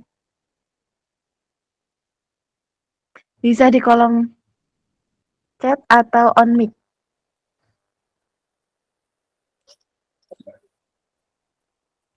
Baik Ustadz, ini ada pertanyaan dari Uhti Puitis. Assalamualaikum, izin bertanya di luar tema. Apa yang dimaksud mas kawin dan apakah seperangkat alat dapur untuk sang pengantin wanita? Apakah termasuk mas kawin, Ustadz? Tafadhol, Ana persilahkan Ustadz untuk menjawabnya. Baik, barakallahu fikum. Mas kawin itu termasuk bagian daripada yang harus syarat yang harus dilengkapi manakala seseorang itu menikah. Nah, dan sebaik mas kawin atau mahar itu adalah yang paling mudah, teman-teman sekalian, yang paling mudah. Sebagaimana Rasulullah SAW bersabda, khairus sadaqi aisar, yaitu sebaik-baik mahar adalah yang paling mudah, kata Rasulullah SAW. Dan orang dikatakan khairun nikah aisarhu. Kata Rasulullah SAW, sebaik-baik nikah adalah yang paling mudah. Makanya sekarang itu kenapa sih banyak orang itu menjomblo? Karena dia menyulitkan dirinya sendiri untuk menikah. Jadi seolah-olah itu kalau nikah itu harus di gedung, harus undangannya bagus, ya kan? Seorang ingin menunjukkan kemewahan, akhirnya dia menyulitkan dirinya sendiri, gitu kan? Habis nikah malah panen utang, ya. Karena setelah nikah dia harus melunasi utang-utangnya, utang bayar gedung, utang bayar undangan, utang jamuan makannya dan lain sebagainya. Padahal Islam itu mengajarkan kepada kita itu nikah dengan cara yang mudah, termasuk daripada mahar. Ini adalah artinya apa? Artinya bagi seorang wanita yang dia dibeli dengan maharnya, maka hendaknya mempermudah. Dan mahar itu bisa apa saja. Tapi yang perlu kita pahami bahwasanya sebaik-baik mahar adalah yang bermanfaat dalam kehidupannya, karena mahar itu nantinya akan digunakan dalam dia menjalani kehidupan. Jadi bukan mahar itu disimpan ya. Kadangkala saya menemukan sebagian daripada teman-teman kita yang mana dia menikah, kemudian maharnya adalah cincinnya itu diukir nama gitu kan. Habis itu akhirnya cincinnya itu nggak butuh uang gitu. Padahal dia punya cincin itu tapi cincinnya nggak dijual. Kenapa? Sayang, ini ada ukiran namanya gitu loh. Ini kan mas kawin. Justru mas kawin itu nantinya dimanfaatkan gitu, bukan hanya disimpan ya. Dan mas kawin itu bisa apa saja, bisa buku, bisa kitab yang gitu kan. Bahkan dijelaskan Rasulullah SAW pernah bersabda, meskipun cincin terbuat dari besi gitu, kalau emang itu nggak ada selama si wanita itu ridho, Kalau tadi bagaimana kalau misalkan mas kawinnya alat-alat dapur, boleh, nggak dilarang, kan alat dapur bisa dimanfaatkan, bisa digunakan dalam kehidupan berumah tangga. Jadi boleh-boleh saja, sah-sah saja gitu. Ya, jadi boleh menggunakan mas kawin alat dapur. Jangan menggunakan mas kawin yang tidak bisa bermanfaat. Kadang-kala ada yang mas kawin saya temukan juga dengan uang yang susah gitu loh. Misalkan karena menyesuaikan tanggal pernikahannya. Jadi ada bilangan 5 rupiahnya. Lalu terus 5 rupiah buat apa gitu kan? Karena dia menyesuaikan tanggal 5 bulan 5 tahun misalkan berapa ya? 2025. Nah, cari 25-nya itu kan susah gitu. Kan susah, akhirnya cari-cari ya ada memang di bagian orang-orang yang dia mendesain mahar, tapi kan buat apa gitu loh? Akhirnya uang 25 peraknya nggak bisa dimanfaatkan juga. Wallahu a'lam. Jadi gitu.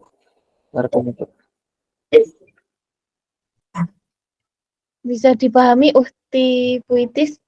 Kait pertanyaan selanjutnya dari Uhti Nurlaila Kartika. Boleh on mic nggak ya nanya? Boleh Uhti, tafadhol. Anda persilakan. Baik. Assalamualaikum Ustadz. Waalaikumsalam warahmatullahi wabarakatuh. Ustadz, tadi Ustadz menjelaskan bahwa jika kita bertemu dengan saudara muslim kita, hendaknya kita bersalaman akan menggugurkan dosa kita. Betul.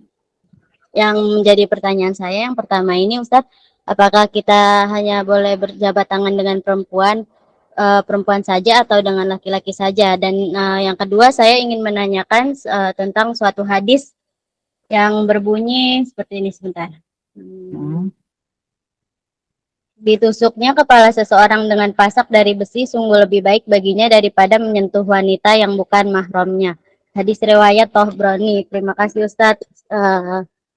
Mohon penjelasannya ya. Waalaikumsalam.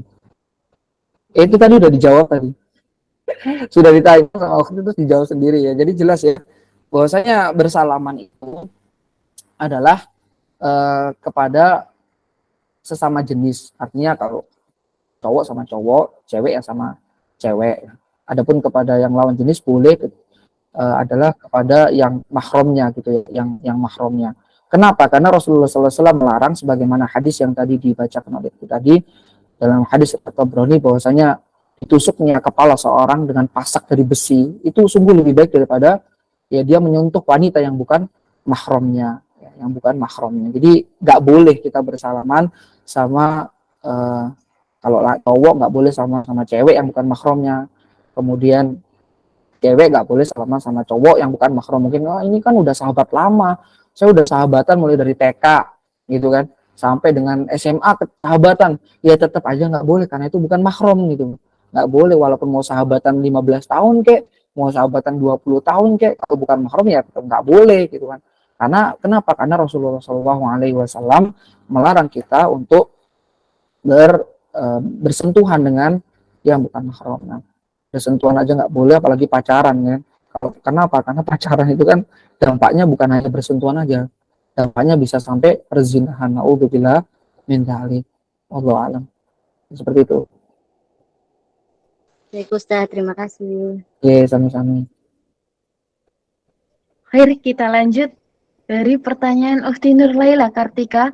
Assalamualaikum Ustadz, izin bertanya. Seorang muslim harus bersikap ramah terhadap seorang muslim lainnya.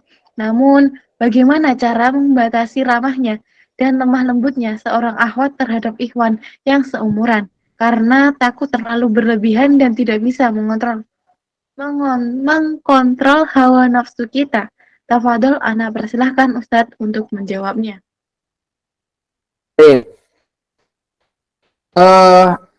Tetap kita harus memperhatikan batasan-batasannya ya. Apalagi berinteraksi dengan lawan jenis itu diperbolehkan, tapi ada batasan-batasannya dan itu sudah diatur di dalam Islam.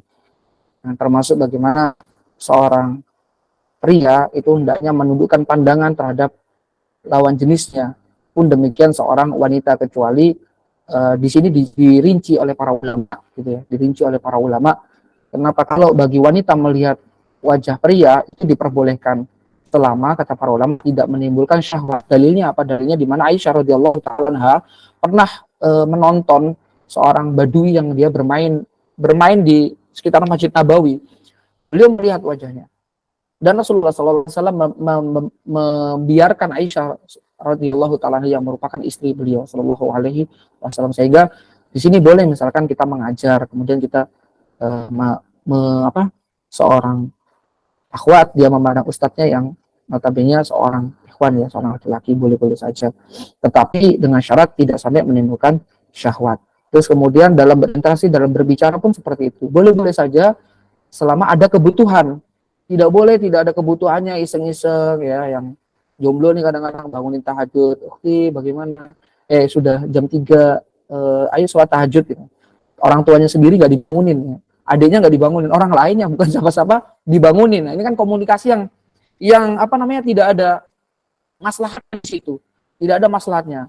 Kadang-kala pakai dalil wa tawassabil haq, Ustaz, saling menasihati dalam kebaikan ya ada tempat. Nah, jadi nggak boleh sembarangan gitu kan. Kita masalahnya bukan mahram gitu. Terus kemudian kita berkomunikasi yang yang dapat menimbulkan fitnah gitu. Kemudian juga dalam berbicara dengan suara-suara yang mendesah itu nggak boleh di dalam Islam, karena memang pada asalnya suara wanita itu adalah aurat. Kata Rasulullah SAW, suara wanita itu adalah aurat. Makanya hendaknya dalam kita seorang wanita ya hendaknya dalam berbicara dengan lawan jenisnya itu tidak terlalu mendayu-dayu, mensyahdu, jangan sehingga dapat menimbulkan syahwat bagi seorang laki-laki yang ngomong ya biasa-biasa aja. Ya kayak gini kan biasa-biasa aja kita ngomong kan, biasa-biasa aja.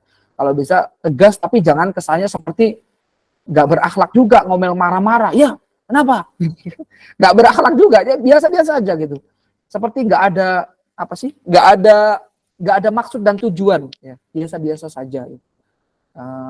Itu yang harus kita perhatikan dalam berinteraksi, dan tidak boleh ikhtilat ya. Ikhtilat itu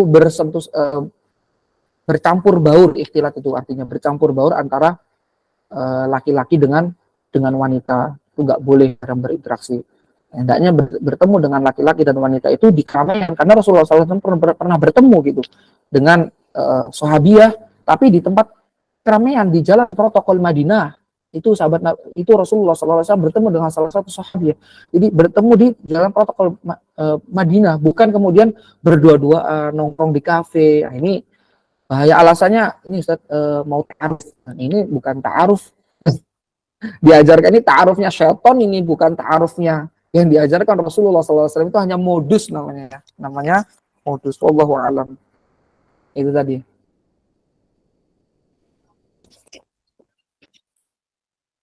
Bisa dipahami Uhti Nur Laila Kartika.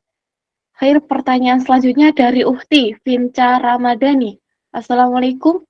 Waalaikumsalam warahmatullahi wabarakatuh. Ustaz, Ana mau bertanya, bagaimana tanggapan kita saat kita udah senyumin dia malah bales, ih so asik banget, padahal di situ kita hanya menyapa. Tafadhol Ustaz, Ana persilakan untuk menjawabnya. Barakallahu fiik. Baik, tadi sudah kita pahami ya, bahwasanya senyum, kata Rasulullah SAW, senyummu di hadapan saudaramu itu adalah sedekah. Tabassumu fi wajhi akhika laka sedekah. Senyummu di hadapan saudara muslimu adalah sedekah. Artinya ini adalah merupakan bagian daripada perintah, dan perintah ini adalah merupakan bagian daripada syariat, dan syariat adalah merupakan bagian daripada ibadah. Dan dalam kita melakukan ibadah, yang kita harapkan itu adalah ridho dari Allah. Yang kita harapkan itu adalah ridho daripada manusia, daripada Allah Subhanahu wa taala. Yang kita harapkan adalah balasan dari Allah, pahala dari Allah, bukan balasan daripada manusia. Sehingga di sini dapat kita pahami, mau kita itu senyum, setelah senyum sama orang kemudian dia dibalas senyum atau tidak, dibalas ramah atau tidak, kita nggak ada urusan kita itu cuma sama Allah. Inilah yang dinamakan dengan ikhlas. Ikhlas itu artinya mempersembahkan ibadah hanya kepada Allah, bukan mempersembahkan ibadah kepada Allah dan juga kepada manusia. Ini bukan ikhlas namanya. Karena Allah memerintahkan wa ma umiru illa liya'budullah mukhlisin. Ya, bahwasanya beribadah kepada Allah dengan ikhlas. Kita diperintahkan beribadah kepada Allah dengan ikhlas. Jadi beribadah kepada Allah itu dengan ikhlas adalah kita mengharapkan balasan dari Allah, bukan mengharapkan balasan daripada manusia. Dan ikhlas ini adalah kunci kita istiqomah dalam beribadah. Diperhatikan. Kebanyakan orang itu nggak istiqomah dalam ibadah. Kenapa? Karena biasanya kurang ikhlas. Biasanya kurang ikhlas gitu ya. Jadi selain dia mengharapkan pahala dari Allah, itu juga mengharapkan pahala dari manusia. Akhirnya nggak istiqomah. Misalkan ngaji nih dari sahabat sahabat hijrah seiman, sudah susah-susah bikin brosur, ya kan, susah-susah bikin link Google Meet, ya, share, ternyata yang hadir cuma 3 orang. Ini kan ujian dari Allah. Kelihatan dari sini ikhlas apa enggak? Kan Allah sendiri yang mengatakan dalam Quran surat Surat Al-Ankabut ayat 2 sampai dengan 3. Kata Allah, ahasiban nasu ayyatraku ayyaqulu amanna wa hum la yuftanun. Apakah kamu mengira dengan kamu mengatakan aku beriman, terus kamu enggak diuji? Walaqad fatanna alladziina min qablihim fala ya'lamullahu alladziina shadaqu wa la ya'lamul kadzibin. Karena sesungguhnya Allah Subhanahu wa taala telah menguji orang-orang sebelum mereka, karena dari ujian itu akan terlihat mana orang-orang yang benar beriman, mana yang berdusta. Artinya, kalau kita beribadah kepada Allah, kita pasti akan diuji oleh Allah. Dari situ akan kelihatan ikhlas apa enggak. Nih yang hadir kok ngaji cuma 3 orang ya, besok udahlah bubaran aja nggak usah ngaji. Berarti kan gak ikhlas kan gitu kan. Sama kita ngasih tetangga makanan, ya istiqomah ngasih tetangga makanan. Rasan piring balik kosong terus, nggak ada isinya. Percuma lah, nggak usah. Berarti kan nggak ikhlas, akhirnya nggak istiqomah gitu. Nah, disitulah Allah memberikan ujian. Jadi Allah Subhanahu wa taala memberikan ujian kepada ibadah yang kita lakukan, itu pasti. Jadi suatu klaim itu pasti akan diuji Allah Subhanahu wa taala. Teman-teman yang hijrah katanya nih, pengen hijrah nih, pengen pakai hijab. Terus emang nggak diuji? Diuji sama Allah. Yang tadinya sebelum pakai hijab, Masya Allah, followersnya banyak di Instagram, di TikTok. Tapi setelah pakai hijab, kabur semua followersnya. Kan diuji sama Allah. Akhirnya gara-gara followersnya hilang, dilepas lagi hijabnya, dilepas lagi cadarnya. Supaya apa? Supaya followersnya nambah. Berarti nggak ikhlas dalam pakai hijab, kan gitu kan? Kelihatan dari situ. Maka kesimpulannya, kita nggak peduli deh balasan dari orang, mau orang itu senyum sama kita. Yang penting kita itu berbuat baik sama orang karena perintah Allah, dan yang kita harapkan adalah balasan Allah. Mau kamu baik sama saya, mau kamu nggak baik sama saya, nggak ada urusan saya sama kamu. Urusan saya adalah saya sama Allah. Itu aja udah. Kalau udah seperti itu, kita nggak baperan, teman-teman sekalian. Jadi orang Islam itu nggak baperan ya, nggak gampang baper, nggak gampang galau, nggak gampang mudah termakan dengan omongannya orang, dengan sikapnya orang. Bodo amat gitu ya, cuek. Itu orang Islam tuh kayak gitu tuh. Jadi supaya apa? Supaya istiqomah. Jadi seperti itu, wallahu a'lam bishawab. Boleh saya bertanya di sini? Tafadhal Ufti, Ana persilakan. Assalamualaikum Ustadz. Waalaikumsalam warahmatullahi wabarakatuh. Saya mau bertanya, bagaimana pendapat atau tanggapan Ustadz ketika ada seseorang dalam tanda kutip perempuan yang dimana dia tuh bisa dibilang mempunyai akhlak yang baik, bahkan dia sangat-sangat menjaga sholat, puasa dan lain sebagainya, tapi dia tidak menutup aurat. Ketika ditanya alasannya kenapa, dia bilang yang penting akhlaknya dulu. Padahal menutup aurat adalah perintah Allah dan itu juga telah dijelaskan dalam Al-Quran. Syukran.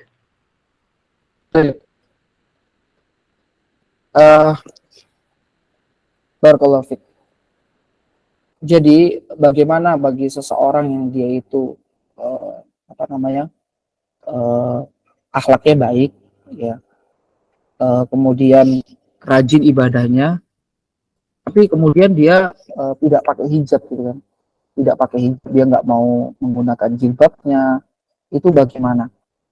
Jadi perintah menutup aurat itu jelas di dalam Al-Quran, di dalam Quran surat An-Nur ayat 31. Bisa dibuka surat An-Nur ayat 31, di mana Allah Subhanahu wa taala memerintahkan kepada wanita, hendaklah mereka menahan pandangannya dan kemaluannya, dan janganlah mereka menampakkan perhiasannya kecuali yang biasa dinampakkan kepadanya, dan hendaklah mereka menutup kain kerudungnya ke dadanya.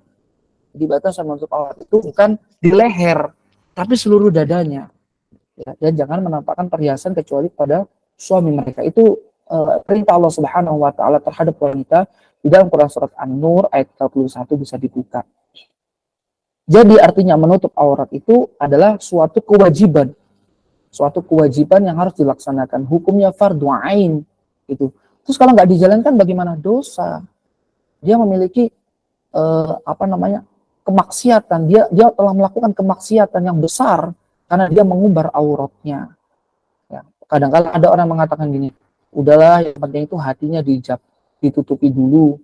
Ya, yang penting hubungan kita dengan Allah itu baik, gitu kan.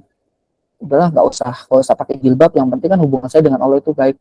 Justru dengan kamu tidak berhijab itu, hubungan kamu dengan Allah itu sedang tidak baik, gitu. Karena kan menutup aurat itu kan wajib, sama dengan sholat 5 waktu, sama dengan puasa Ramadan. Ya, menutup aurat kan hukumnya wajib. Jadi sangat salah bagi seorang wanita yang dia memiliki pemahaman bahwasanya udahlah yang penting itu berakhlak mulia, saya menjaga salat 5 waktu, saya berpuasa, saya menjalankan perintah, tapi ya saya mohon maaf karena mungkin karena pekerjaan atau saya nggak bisa menutup aurat. Ini adalah pemahaman yang sangat salah. Ya, justru akan terus dia mendapatkan dosa dari aurat yang dia buka. Apalagi sampai diposting, dilihat oleh pria yang atau lawan jenis yang bukan mahramnya. Ya. Sampai dengan dia meninggal dunia, medsosnya nggak ikut meninggal.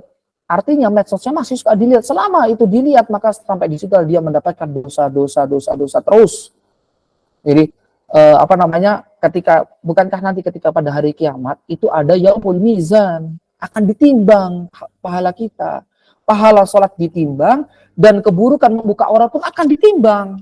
Lebih banyak mana antara pahala sholatnya sama dosa ketika dia membuka aurat? Sepanjang perjalanan dia membuka auratnya, setiap hari dia keluar, selama dia di luar, kemudian banyak orang-orang atau laki-laki yang memandang auratnya, maka disitulah semakin banyak dosanya. Naudzubillah min dzalik. Kita bayangkan betapa banyak dosanya. Jadi jangan meremehkan ya bagi seorang akhwat yang belum bisa menutup auratnya atau mengumbar auratnya. Ini sangat bahaya sekali dan sangat fatal sekali. Dan bagi seseorang, perhatikan, bagi seseorang yang dia perlahan-lahan meninggalkan perintah Allah yang wajib, maka perlahan-lahan pula dia akan meninggalkan perintah Allah Subhanahu wa taala yang lainnya. Mungkin di awal dia meremehkan perintah Allah menutup auratnya. Namun lambat laun dia akan meremehkan perintah Allah yang lainnya. Mungkin dia akan meninggalkan sholat 5 waktunya, dia akan meninggalkan puasa Ramadannya, dia akan melakukan kemaksiatan yang lainnya. Itu pasti itu. Jadi jangan meremehkan dalam kita meninggalkan yang merupakan kewajiban kita sebagai seorang hamba. Jadi pasti banyak madarat yang besar. Dan perlu difahami waktu sekalian ya, bahwasanya perintah menutup aurat itu bukan hanya sekedar perintah. Ada sebuah kaidah fikih bahwasanya setiap perintah Allah itu pasti di baliknya itu ada kemaslahatan yang sangat besar, ada kebaikan-kebaikan yang sangat besar. Coba kita perhatikan rata-rata kasus pemerkosaan, ya, kasus pemerkosaan itu dialami oleh wanita-wanita yang dia betul-betul berhijab, apa yang dia tidak berhijab atau setengah berhijab. Kita bisa lihat lah, kita studi kasus, coba cari rata-rata orang-orang yang diperkosa itu orang yang dia betul-betul berhijab. Maksud saya itu betul-betul berhijab adalah sesuai apa yang Allah Subhanahu wa taala sampaikan dalam Quran surat An-Nur tadi. Dia betul-betul menjulurkan jilbabnya ya sampai dengan menutupi dadanya dan dia menutupi seluruh lekuk tubuhnya. Nah, itu yang dimaksud hijab yang sebenarnya. Nah, kita perhatikan rata-rata orang yang dia mengalami kasus pemerkosaan itu orang-orang yang dia benar-benar berhijab atau orang yang tidak berhijab atau orang yang setengah berhijab. Setengah berhijab tadi mungkin kayak dia pakai jilbab tapi cuma di leher. Mohon maaf ya, payudaranya dia kelihatannya, tubuhnya dia kelihatannya. Kira-kira yang mana kira-kira? Bisa menjawab sendiri kan? Rata-rata mereka yang mengalami kasus pemerkosaan adalah mereka yang tidak berhijab atau mereka yang setengah berhijab. Gitu. Setengah menutup auratnya, tapi yang lain tidak ditutup auratnya. Jadi dia tutup kepalanya, tapi yang lain telanjang gitu. Akhirnya memancing syahwat. Sedangkan laki-laki itu dibekali syahwat gitu. Sehingga kadang-kadang gini, kebanyakan wanita menyalahkan laki-laki. Jangan sepenuhnya menyalahkan laki-laki. Laki-laki juga punya mata dan laki-laki juga punya syahwat. Gitu. Meskipun dia diperintahkan untuk menundukkan pandangannya oleh Allah, tapi karena wanita yang dia tidak bisa membantu laki-laki untuk menundukkan pandangannya, maka terjadilah sesuatu yang tidak diinginkan. Ya, makanya sekarang banyak sekali di Indonesia ini kasus-kasus perzinahan, kasus-kasus pemerkosaan. Kenapa? Ya mohon maaf karena mungkin masing-masing dari mereka, baik itu laki-laki maupun wanita, dia tidak bisa menjalani tugasnya, dia tidak bisa menjadi tanggung jawabnya, dia tidak bisa menjalani apa yang menjadikan perintah Allah Subhanahu wa taala. Kalau misalkan dari masing-masing memahami tugas dan tanggung jawabnya, yang laki-laki diperintahkan menundukkan ghadul basar, menundukkan pandangan, yang perempuan pun demikian diperintahkan menundukkan pandangan dan menutup auratnya, insya Allah perlahan kasus-kasus yang semacam itu, perzinahan, pemerkosaan akan berkurang di negeri kita. Barakallahu.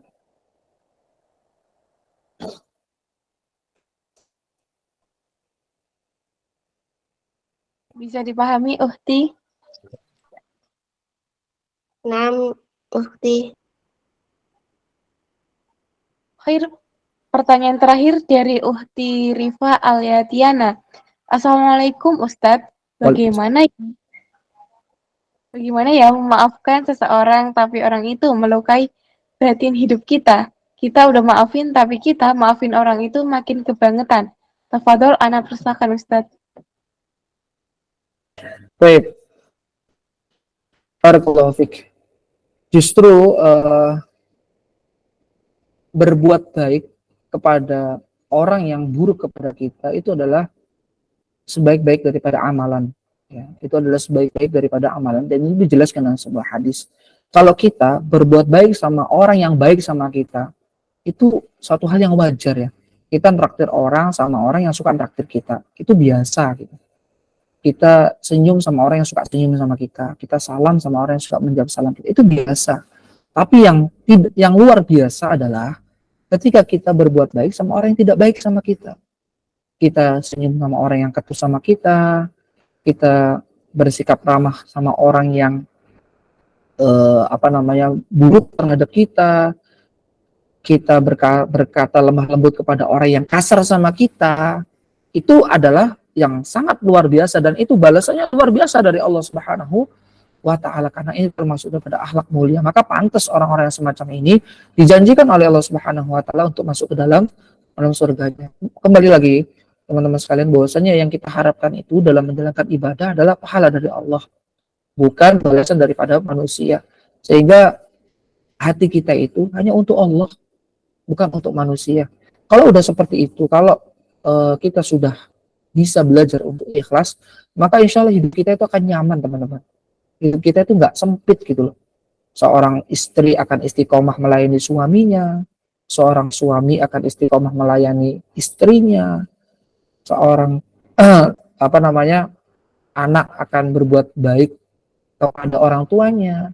Yang jadi masalah kan kenapa istri itu nggak bisa istiqomah melayani suaminya? Karena di situ saling menuntut hak gitu loh. Dan mengungkap kebaikan gitu. Saya loh selama ini sudah nyicin baju kamu, sudah nyetrikain baju kamu, sudah masakin kamu, tapi kok kamu kok gitu sih sama saya gitu. Akhirnya apa? Terjadilah permasalahan. Ini namanya gak ikhlas. Seharusnya seorang istri dalam dia melayani suami yang dia inginkan bukan balasan kebaikan dari suami, yang dia inginkan adalah balasan kebaikan dari Allah. Pun demikian seorang suami manakala dia baik kepada istrinya, dia mencarikan nafkah kepada istrinya, ya seperti itu juga yang diharapkan adalah balasan dari Allah, bukan balasan dari istrinya. Juga kita sebagai seorang anak, kadangkala kita ini kurang ikhlas berbuat baik sama orang tua, ya. Kurang ikhlasnya bagaimana? Ketika kita sudah berbuat baik sama orang tua, tapi namanya kita itu mau bagaimanapun, mau berapapun usia kita, mau setinggi apapun jabatan kita, di depan orang tua kita, kita itu tetap anak yang suka diomelin ketika kita salah. Kadang-kala disitulah mulai ketidakikhlasan kita muncul. Padahal setiap bulan ibu udah saya kasih uang, ibu minta apa, udah saya turutin, ibu minta baju, saya turutin. Tapi kok ibu masih suka gitu sih? Ibu kok masih suka membangga-banggakan kakak sih? Masih suka membaik-baikan adik, padahal kan aku kan yang lebih baik.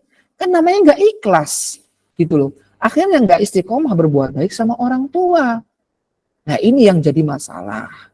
Maka seharusnya kita bisa lebih menata hati kita, bagaimana dalam kita menjalankan aktivitas ibadah kita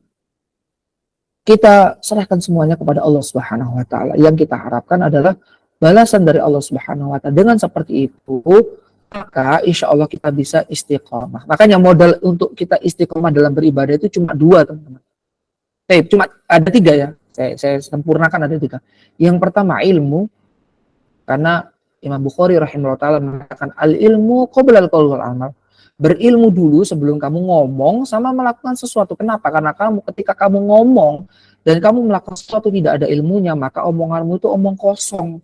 Dan amalmu adalah tidak menimbulkan kebaikan, justru akan menimbulkan kerusakan. Dakwah nih, nggak pakai ilmu. Akhirnya apa? Justru akan menjelekkan citra Islam. Karena dia tidak paham ilmu tentang dakwah. Jadi dakwah butuh ilmu, harus pakai ilmu. Yang pertama ilmu, modal dalam beribadah. Kemudian yang kedua adalah ikhlas. Ya, harus ikhlas. Ikhlas itu tadi sudah saya jelaskan, ikhlas adalah mempersembahkan ibadah hanya kepada Allah, nggak ada karena manusia, hanya kepada Allah. Kemudian yang ketiga, modal untuk kita beribadah adalah sabar. Dengan kita punya ilmu, ikhlas dan sabar, maka insya Allah kita akan bisa istiqomah dalam kita beribadah kepada Allah, dalam kita beramal solih, kita akan bisa istiqomah. Barakallahu fiik. Ya, baik.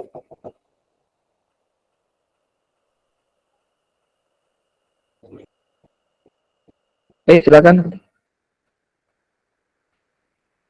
Alhamdulillah sesi tanya jawab telah selesai dan Masya Allah tabarakallah sudah terjawab oleh Ustadz Abdul Aziz. Semoga jawaban beliau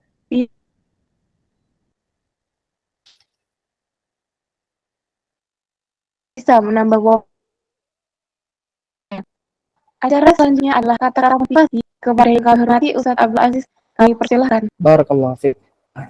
Teman-teman sekalian yang semoga dirahmati Allah Subhanahu wa taala, bahwasanya salah satu ikon atau ciri khas dari seorang muslim adalah akhlaknya yang mulia. Karena agama Islam adalah agama akhlak, agama yang mengajarkan budi pekerti yang luhur terhadap manusia. Dan akhlak yang mulia merupakan kesempurnaan iman dari seseorang. Sebagaimana Rasul bersabda, akmalul mu'minina imanan ahsanuhum khuluqan. Kesempurnaan iman seseorang adalah terletak pada akhlak yang mulia. Dan ini yang dicontohkan oleh Rasulullah Muhammad SAW. Maka ketika kita mengaku followersnya Rasul, mengaku cinta kepada Nabi, ikutilah akhlak Nabi. Bagaimana budi pekertinya Nabi, bagaimana tutur katanya Nabi, bagaimana sifatnya Nabi, bagaimana sikapnya Nabi SAW dalam berinteraksi baik itu kepada Allah Subhanahu Wa Taala dan berinteraksi kepada sesama manusia. agar besok kita bisa masuk surga bersama Rasulullah SAW. Maka sekali lagi, hiasi diri kita dengan akhlak yang mulia agar kita bisa masuk surga bersama baginda Nabi Muhammad SAW. Barakallahu fiik.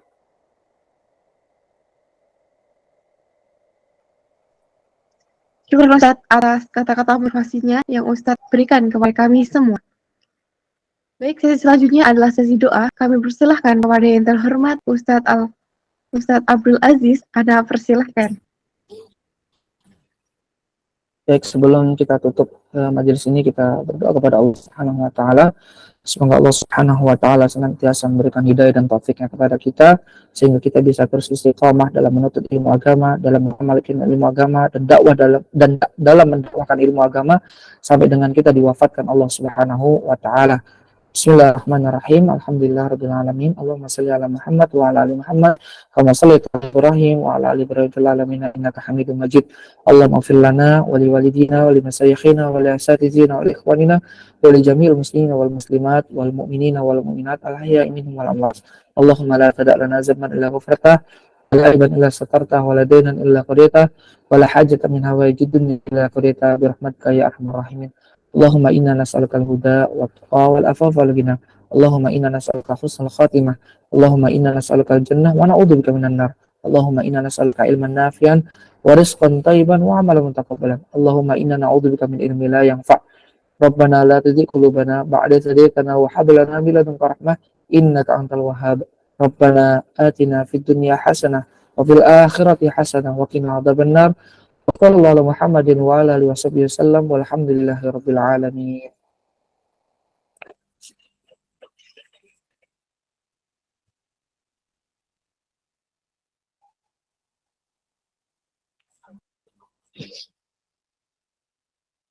Amin, amin, Allahumma amin. Masya Allah, tabarakallah. Syukran kasiran, barakallahu fikum wa jazakallah khair Ustadz Abdul Aziz atas penyampaian ilmu yang Ustadz sampaikan kepada kami. Semoga menjadikan ilmu dunia sampai di akhirat nantinya dan menjadikan amal jariah bagi kami khususnya.